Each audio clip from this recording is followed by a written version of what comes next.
Surviving a stroke is hard enough, but getting back behind the wheel of a car is another challenge. Which patients are capable? A new study looked at some tests to help determine the answer. Dr. Jay Adlersberg has more.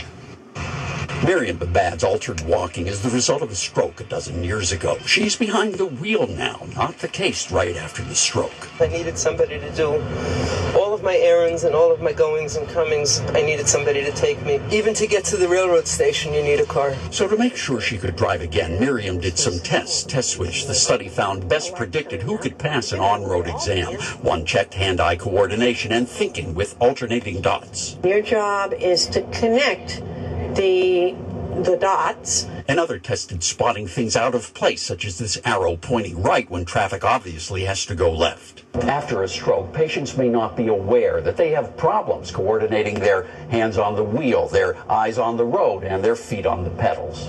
To detect these problems, a driving simulator. The study found it was the most predictive of real-world success. It can show with split-second accuracy how good are someone's reflexes and mind-muscle coordination. I look for them performing within a range that makes them look like other drivers. That suggests that they have the ability to drive. Reporting that someone may be driving impaired is mandatory only in New Jersey and Pennsylvania around here. Dr. Gianutsos thinks doctors and therapists should voluntarily send stroke victims for testing. Patients with Alzheimer's or dementia can also be tested. And Miriam, special glasses helped her slightly impaired vision. After passing the off-road test and brushing up on the road with a driving instructor, she returned to four wheels. Unless you're willing to walk a half a mile to a bus, you're stuck.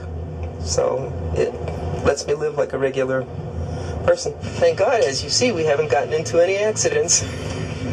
This is Dr. Jay Adlersberg, Channel 7 Eyewitness News. And that does it for this 5 o'clock edition of Eyewitness News. We thank you for watching. I'm Diana Williams. And I'm Sade Better-Moi. Eyewitness News at 6 starts right now.